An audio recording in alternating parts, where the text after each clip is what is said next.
Good afternoon friend, Priyanka লাইফস্টাইলের নতুন আরেকটি ব্লগে আমি প্রিয়াঙ্কা আপনাদের সবাইকে স্বাগত জানাই। সবাই কেমন আছেন? আশা করছি খুবই ভালো আছেন, আর আপনাদের ভালোবাসায় আমরাও খুব ভালো আছি।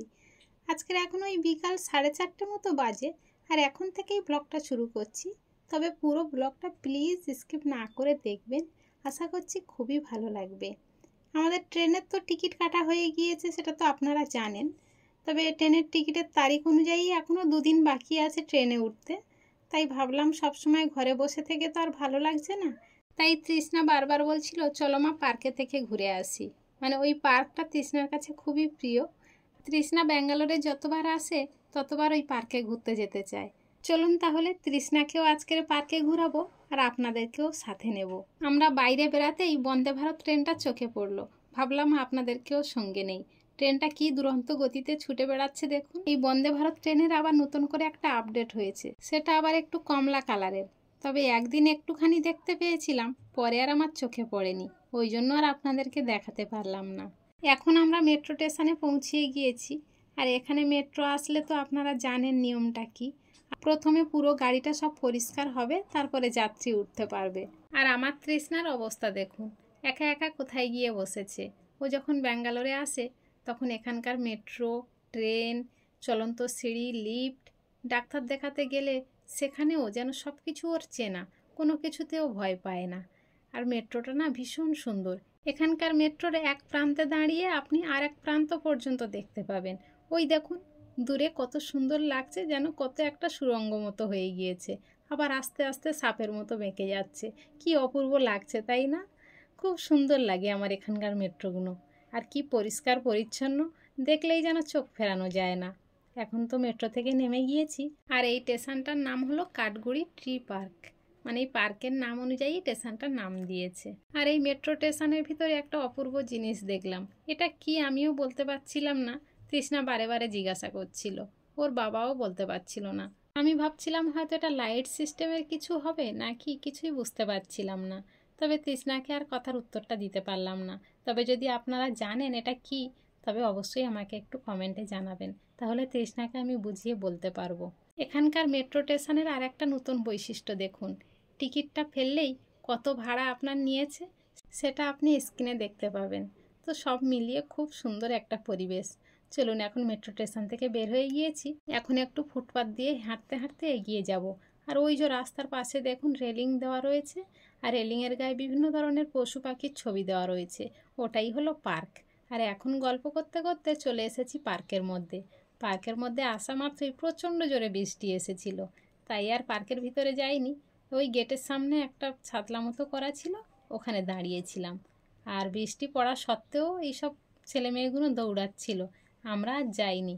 ভাবলাম এখনকার বৃষ্টি বেশিক্ষণ হবে না, একটু পরেই থেমে যাবে, তখন না হয় যাব।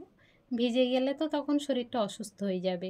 2 দিন পরে আবার টিকিট, তখন যদি যেতে অসুবিধা হয়। কিছুক্ষণ পরে বৃষ্টি থামতেই আমরা আবার পার্কের পথে রওনা দিয়েছি। এখন কি সুন্দর রৌদ্র উঠেছে দেখুন। এখন যে প্রায় 5টা মতো বাজে, এখানে দেখলেই বোঝা যাবে না। এখানে কিন্তু প্রায় সন্ধ্যা হয় 7টা 7:30 নাগাদ। আর এখন কি সুন্দর ঝলমলিয়ে রোদ। আর এই গাছটা হলো আতা গাছ, তাই তৃষ্ণার বাবা আমাকে দেখাচ্ছে যে একটু দেখো কত বড় বড় আতা হয়ে রয়েছে।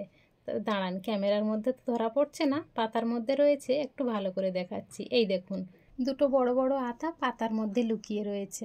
আর এই পার্কটার নাম হলো ট্রি পার্ক, তাই এখানে বিভিন্ন ধরনের গাছপালায় ভরা। পশু পাখি প্রায় দেখা যায় না বললেই চলে, তবে একটু সন্ধ্যার টাইমটা হলে বিভিন্ন ধরনের পশু পাখি আবার চলে আসে। তবে এই গাছপালার ভিতরে অত রাত করে থাকাও যায় না, সন্ধ্যা হয়ে গেলে না তখন গাটা ছমছম করতে থাকে। আর এই পার্কের যে কত দূর দূর রাস্তা রয়েছে, আমি কোনোদিনও এই রাস্তা শেষ করতেই পারলাম না। বিভিন্ন দিকে বিভিন্ন রাস্তা চলে গিয়েছে। আর এই পার্কটার এরিয়া ভীষণ বড়, আপনি একদিনে ঘুরে শেষ করতে পারবেন না। এখানে যে তেঁতুল গাছগুলো দেখছেন, গতবারে এসেছিলাম পাকা তেঁতুল খেয়ে গিয়েছিলাম, কিন্তু এবারে দেখছি গাছগুলোতে ছোট্ট ছোট্ট তেঁতুল ধরেছে, কিছু কিছু গাছে আবার ফুলে ভরে গিয়েছে। আর এই পার্কের মধ্যে যাত্রীদের বসার জন্য ঘরের মতো ছাউনি দিয়ে রেখেছে, সেগুলো সব কিছুই কিন্তু কাঠের তৈরি, আপনি দেখলে বুঝতেই পারবেন না। এই দেখুন, দেখে মনে হচ্ছে উপরের টালির ছাউনি, তাই না? একদমই না, ভিতরে গিয়ে আপনাদেরকে দেখাচ্ছি চলুন। এই দেখুন, ঘরের ভিতরের চালটা কি সুন্দর কাঠের তক্তা দিয়ে করা, আর রোগুলো মনে হচ্ছে লোহার। ঠিক একটা আমি বুঝতে পারছি না, তবে আপনারা নিশ্চয়ই বুঝতে পারবেন হয়তো দেখলে। আর এখানে যে বাঁশ গাছগুলো দেখা যায় সেগুলো হলুদ কালারের হয় জানেন। আমাদের ওদিকে বাঁশ কচি অবস্থায় সবুজ কালারের থাকে, আবার যখন কেটে ফেলে রাখা হয় তখন একটু হলুদ হয়ে যায়। কিন্তু এখানে বাঁশ গাছগুলো দেখছি দাঁড়িয়ে রয়েছে, হলুদ হয়েই রয়েছে। চলুন, যেখানে আসল জায়গা আর তৃষ্ণা যেখানে আসার জন্য খুবই ব্যস্ত, সেটা হলো এই জায়গাটা। এখানে প্রচুর ব্যায়ামের জিনিসপত্র রয়েছে, সঙ্গে বাচ্চাদের খেলার জিনিসও রয়েছে, তাই ও এখানে আসতে খুবই আগ্রহী। আর আসা মাত্রই তো ওর যেসব প্রিয় জিনিস সেই সবগুলো নিয়ে আগে খেলতে ব্যস্ত। এখানে এসেও তৃষ্ণা একটা সঙ্গী পেয়ে গিয়েছে। ওই দেখুন, দুজনে একসঙ্গে বসে কত সুন্দর দোলনা চড়ছে, আর ওই বাচ্চাটার বাবা আবার দোলনা দিয়ে দিচ্ছে। আর আমি এদিকে চলে এসেছি, দেখছি তৃষ্ণার বাবা কোথায় গেল। ওরে বাবা, দেখছি যে উনিও ওনার কাজে ব্যস্ত। ওই যে সব ব্যায়ামের জিনিসপত্র রয়েছে, উনিও ওখানে গিয়ে ব্যায়াম করতে শুরু করে দিয়েছে। চলুন তাহলে আমরাও একটু এগিয়ে যাই, দেখি কি কি জিনিস রয়েছে ওখানে। এখানে তো দেখছি পায়ের ব্যায়াম, হাতের ব্যায়াম, কোমরের ব্যায়াম, মাজার ব্যায়াম, সব কিছু জিনিসপত্র রয়েছে। ভারী সুন্দর লাগে এই সব জিনিসপত্রগুলো দেখলে, তাই না? পার্কে এসে বয়স্ক মানুষরা যাদের ব্যায়ামের প্রয়োজন তারা এসে এখানে ব্যায়াম করতে পারবে, অসুবিধা হবে না। আর আমাদের ওদিকে কি হয়, এসবগুলো না থাকার কারণে যাদের ব্যায়াম করা প্রয়োজন তারাও কিন্তু করতে পারে না। তাদেরকে সকালে শুধু একটু মর্নিং ওয়াক করেই শরীরকে সুস্থ রাখতে হয়। আবার রাস্তার পাশে পেঙ্গুইন বসিয়ে রেখেছে, পেঙ্গুইনের পেটের মধ্যে নোংরা জিনিস ফেলার জন্য। অনেকক্ষণ ধরে চেষ্টা করছিলাম আপনাদের কিছু পশু পাখি দেখাবো, অনেক চেষ্টা করেও দেখাতে পারছিলাম না। তবে এখন যখন বাড়ির দিকে রওনা দিয়েছি, দেখছি ওই দূরের গাছে বিভিন্ন ধরনের পাখি ডালগুলোতে কালো করে রেখেছে। আর এই একটা জিনিস আমি তৃষ্ণাকে দেখাতে পেরেছি, আর জিনিসটা তো আমার খুবই ভালো লেগেছে। এটা কি নিশ্চয়ই আপনারা বুঝতে পারছেন, তবুও আমি একটু বলে দিই। পিঁপড়েতে মাটি তুলে এত উঁচু করে ফেলেছে, আর এর গায়ে তো লতা পাতা জড়িয়ে গিয়েছে। বিভিন্ন ধরনের গাছ এখানে দেখা যায়, তবে অনেক গাছের নাম আমরা জানি না, চিনিও না, শুধু দেখেই চলে আসি। এই যেখান থেকে যাওয়া শুরু করেছিলাম আবার সেখানেই চলে এলাম। আমি আগে ভাবতাম এটা একটা বড় পাথর, কিন্তু এটা পাথর নয়। আমি আজকের হাত দিয়ে দেখলাম ওর ভিতরটা ফাঁপা। চলুন তাহলে আজকের ব্লগটা এখানেই শেষ করছি। দেখা হচ্ছে খুব শীঘ্রই নতুন আরেকটি ব্লগের সাথে।